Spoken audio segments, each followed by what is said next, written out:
Welcome back to Face the Nation. It's time now for some political analysis from our panel. Susan Page is the Washington bureau chief of USA Today. David Nakamura covers the White House for the Washington Post. Michael Gerzon is also at the Washington Post as a nationally syndicated columnist. And Jamelle Bouie is a columnist for the New York Times and a CBS News political analyst. Welcome. Happy delayed 4th of July. Thank you.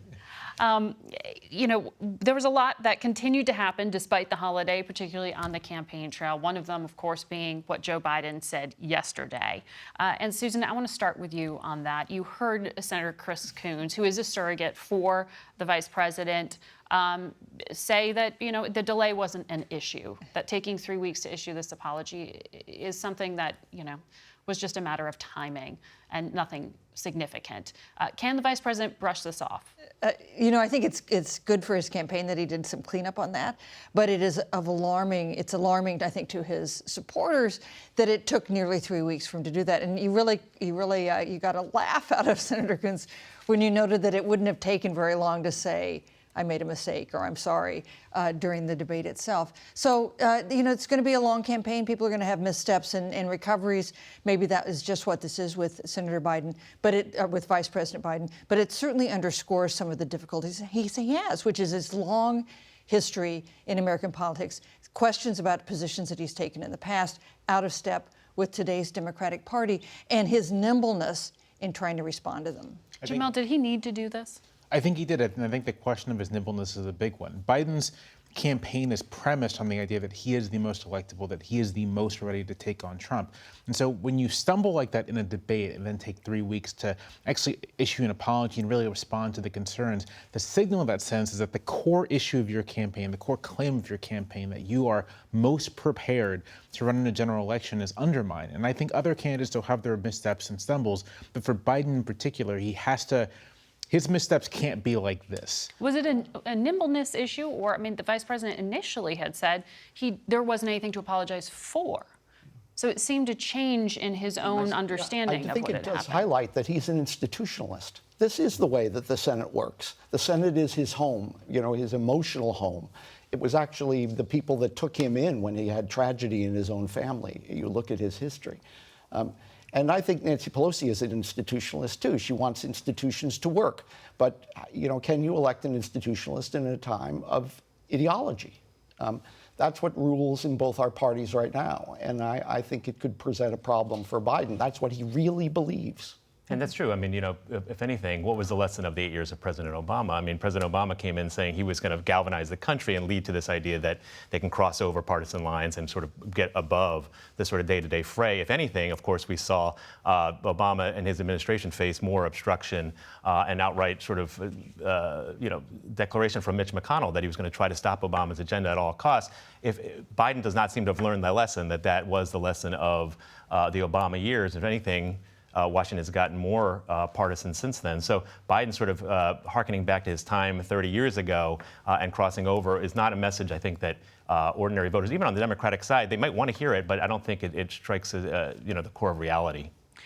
Michael, the former vice president has sort of recoiled from some of the activists in his party and presented himself as someone who's able to find compromise or moderate. Is that enough to attract some disaffected Republicans? I know you've been vocal about your criticism of the president, this particular president, but is it enough to win over Republicans? Yeah, it's possible. I think that there are a group of Trump voters who voted for Obama, for example, who might well be open to a different kind of Democrat. And I do think it's a requirement that whoever the Democratic nominee is, that they can go to Philadelphia and go to a fire station and talk to people. That's, I think, a requirement in this case.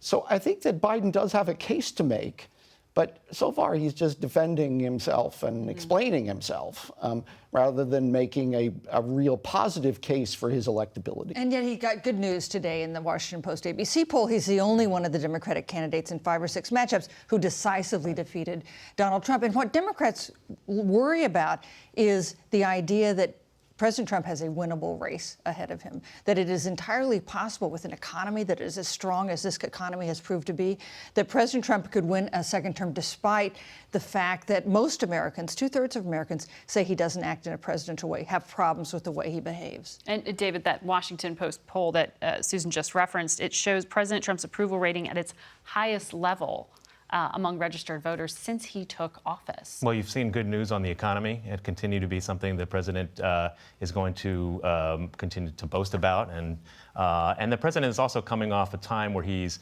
certainly seemed to be doing things, and whether some of those are controversial. But I was on the trip, of course, to Japan, where the president was right in the mix with a number of foreign leaders, and of course, a big sort of showy meeting with Kim Jong-un at the DMZ. A lot of experts say that's something that it's not going to maybe make any breakthrough on the question of the nuclear question with North Korea, but it's certainly something that the president seems to be demonstrating his resolve and sort of showing that he's, on the world stage. I think certainly can lead to him looking more presidential in that regard. Jamelle, somebody else who's had a good week or past few, or Senator Kamala Harris. Right. Those latest polls that have come out post-debate show that Joe Biden's loss of a few points, though he's still a front runner, seem to be her gain. Right. Is there more she can follow through to this next round of debates, or are the targets going to be set on her? I mean, I think her clear current strategy with regards to Biden is basically to puncture the aura of electability he seems to have, the sense that he is the most capable to take on Trump. And I think if she continues to do that, she may continue to pull from Biden. If you look at the Democratic race, there's a very obvious top tier. It's Biden, it's Sanders, it's Warren, it's Harris, it's Buttigieg, maybe it's Booker and Castro as well.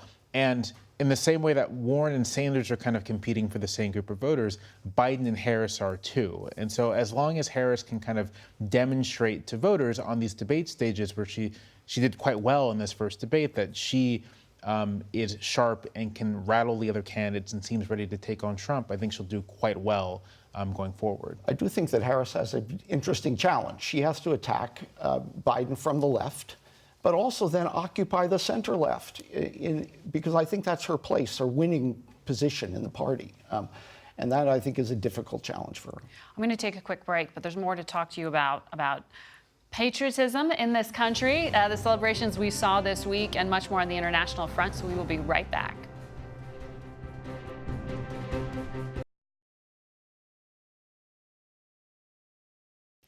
And we're back now with more analysis from our political panel. This was the week of 4th of July, quite the celebration that we saw here in Washington. And it brings me, Michael, to the results of this poll that we saw out from Gallup this week on the question of how confident and proud Americans are feeling these days. And the number of Democrats polled said they were extremely proud, but it was at the lowest level ever recorded, just 22%. Republicans, for the most part, have remained extremely proud over the past 20 years generally. But you saw this real feeling of malaise or a lack of patriotism. I mean, what is going on in terms of faith in the democratic system? Well, I think that the president has staked out extreme nationalism as his trademark. And I think that there is a revolt against that in a highly polarized environment. I think that people view that extreme nationalism as Trump's territory, particularly on the left. And I think the president is trying to do something in his definition of the American experiment that is quite disturbing. I mean, he wants to define America as a place that is undermined by diversity, that is adulterated by new members coming. And that, I think, is causing a backlash in this country. But when that poll had some different results when you broke it down by parts of the American institution and democracy in terms of pride felt. And on this question of immigration and nationalism, Jamelle, You know, there's an interesting Washington Post editorial by the former Obama administration Homeland Security Secretary Jay Johnson, who said basically there needs to be more straight talk on things like immigration and among Democrats. He hit at some Democratic candidates, he didn't name them, but said basically saying decriminalizing crossing the borders or not deporting people who continue to flout American law when they're here is basically, you know, I'm paraphrasing, but amounting an open border policy that's just not realistic or enforceable. So you are seeing some sort of friendly fire among Democrats disagreeing about how to carry out these policies right now. Is there not enough straight talk, as he says? See, I see the willingness to put forth more lenient border policies as being a kind of straight talk, as being open, at least among some candidates, about what they really want to see in the country. And I think that what is happening, and what I'm not sure internal Democratic Party politics knows how to respond to, is liberals, left-wingers, concerned moderates looking at what's happening at the border right now with child detention, with family separation, with the border crisis, and deciding that the kinds of policies that we have in place now have a long provenance. It's not just Trump. They stem back decades, and wanting to decisively repudiate that and looking for ways to decisively repudiate that with both rhetoric and policy. And so something like Julian Castro's proposal to decriminalize border crossings is very much, I think, a reflection of what he sincerely wants, a response to conditions, and an attempt to build a new paradigm for how we think about immigration. Whether that's politically wise or popular, I don't know. But there does seem to be a kind of, I'm not sure I call it moral awakening, but sort of moral fervor among the American left and liberals about what to do about immigration, about how to affirm this as a diverse country, about how to affirm a kind of civic cosmopolitanism that Trump is rejecting. Well, what you hear from Johnson in this op-ed, Susan, though, is him saying that this basically is going to exacerbate the problem because you're going to have even more of an influx of people coming across the southern border. So I understand the moral debate and the practical effect, but let's talk about the political one, which is a big gift to President Trump. Because for one thing, it allows him to portray Democrats as supporting open borders. It enables him to change the conversation from the horrific conditions that we see, that children being held in at some of these border crossing detention facilities. And what we see, I think, with Jay Johnson's interesting op-ed this morning is moderates are not exactly moderate, centrists, center-lefters, pushing back against the most progressive elements of the Democratic Party on immigration in the question of Julian Castro's proposal, also on the issue of health care, where we're seeing more pushback on the idea of Medicare for all, which amounts to abandoning the Affordable Care Act, something that Nancy Pelosi and Joe Biden, to name two, very much want to support. We saw the Obama administration really struggle with the same issue at the border, honestly, and we remember the images from 2014 when we had the initial border crisis of unaccompanied children. There were crowded jail cells. The Border Patrol was buying baby formula and video games to try to entertain the kids in these overcrowded conditions. We also saw the administration, and Jay Johnson himself talked about it in the op-ed, make some sort of effort to give this holistic response and sort of address the dynamics in Central America. But what we saw from 2014 was a slight dip in 2015, and the numbers went back up to the highest levels in Obama's final year. They had not solved the problem. And Obama took a lot of heat for not pursuing more liberal policies on immigration. He was called deporter-in-chief. And Jay Johnson and the president were frustrated by criticism from the left. And so Jay Johnson is sort of referring to his time there, but it was certainly a challenge for his administration as well. But also we're seeing right now that there are people, high-level people at the White House, who think that the next step should be a new show of cruelty, going after immigrant families all over the country, up to 1 million. Who knows what the actual number will be? The president has undermined that in the past through his tweets, but I think they're preparing to take some action. I also want to ask about Maureen Dowd's column, Susan, with this interview that she had with Speaker Pelosi, in which the speaker made clear that she was frustrated that at least 4 Democrats did not vote to provide this border supplemental funding to help alleviate some of the conditions, that they had wanted to see more restrictions put on the money. This was a almost a Twitter fight, I think, with Alexandria Ocasio-Cortez and the speaker that resulted. Without naming names, right? Exactly. Because Nancy Pelosi didn't name AOC, but said these people with their public whatever and Twitter following. AOC responded with a tweet that did not name Nancy Pelosi, but was a response to it, a retweet of a tweet that did refer to her, saying, we call that public sentiment. And in a separate tweet, she said that they shouldn't be campaigning as though it's 2008. So this is, there's long been, since the election, since the midterm election, there's been tension between the most progressive elements of the House Democrats and Nancy Pelosi trying to hold everyone together. But this was definitely, I thought, a new stage and a new sign of concern among Democrats about whether they can hang together as some of these very difficult issues come up.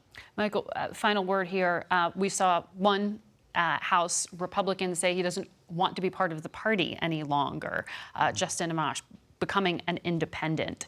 What do you make of that? Is it an existential threat to the party or just a one-off? Well, libertarians tend to be very principled people. They're in politics for a reason. And that, I think, is the case in this case. But I think the party as a whole has really come under the president's influence nearly totally. Mm-hmm. All right. Thanks to all of you. Always good to have a conversation. We'll be back in a moment.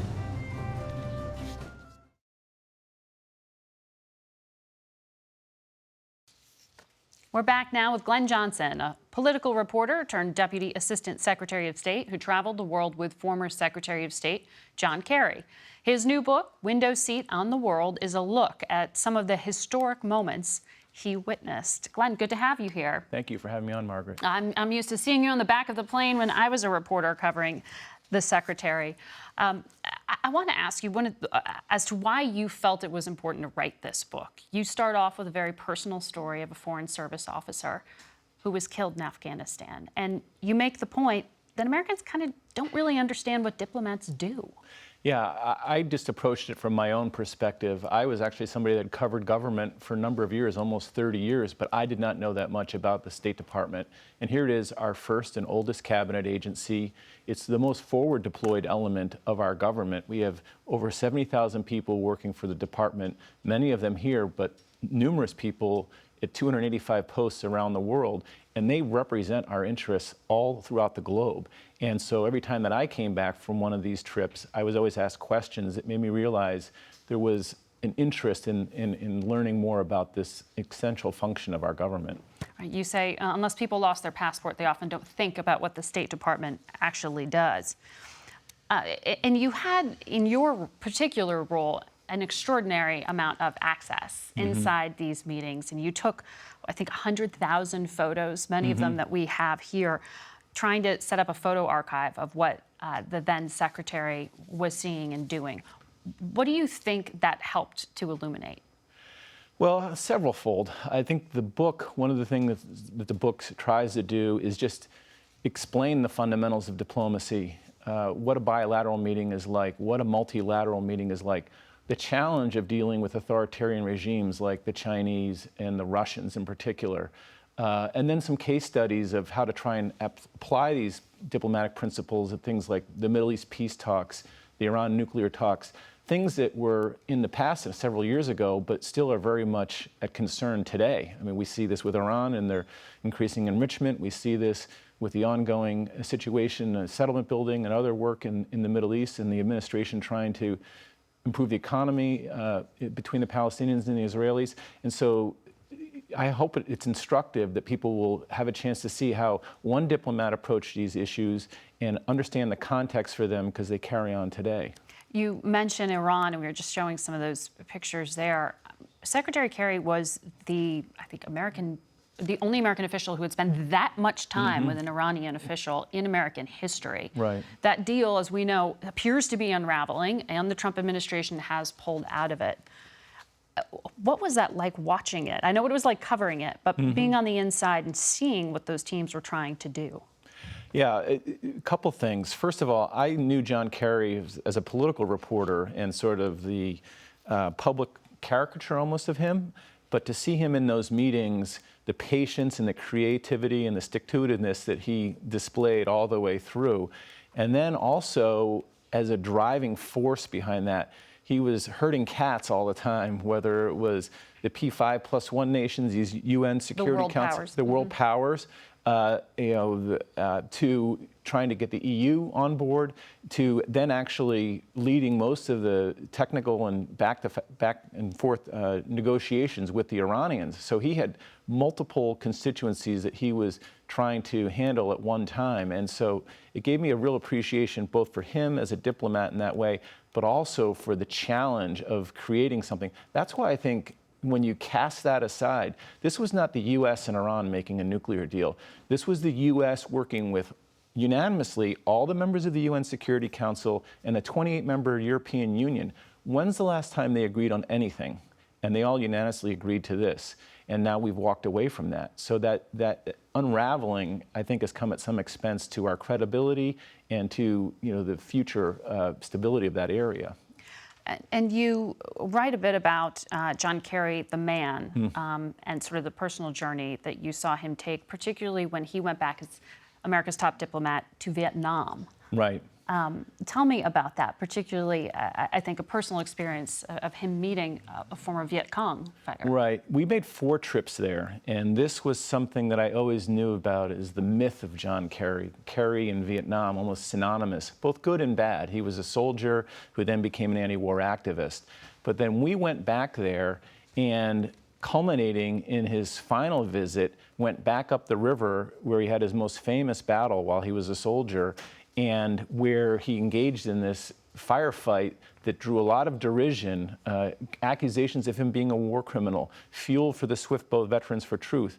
And you know what? When we came back to the dock, there was a Viet Cong soldier there that told John Kerry that the person that he had killed was an actual combatant, was not a child, was not shot in the back, and it put a lie to a lot of the myths that had been around him. And so to stand there and see this person give him this truth at this time was an amazing experience to witness. And I think, put a nice close to a life of public service that began when he was a Navy lieutenant and then finished all the way as a Secretary of State. You were a journalist, and then you worked with journalists in communication when you were working for the Secretary. When you see the loss of press access, the fewer press briefings that are carried out under this administration, what do you think the impact is? I think it's a real loss, and especially for the administration itself. When you're a diplomat and you go into a diplomatic engagement, you have 2 constituencies. You're obviously dealing face-to-face with somebody and trying to negotiate in your best interest, but you're also trying to sell what you are doing and let the public know about what it is and why you're doing it. All the trips that we went on with the Secretary, 109, one of my jobs was to help plan the events that we did for him while we were overseas. So it wasn't just so that he could see and learn and do things, it was so that people could understand what he was about and what was of interest to him. Glenn, thank you so much. The book is Window Seat on the World. We'll be right back.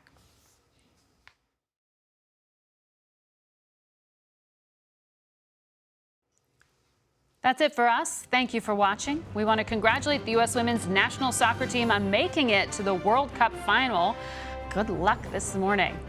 For Face the Nation, I'm Margaret Brennan.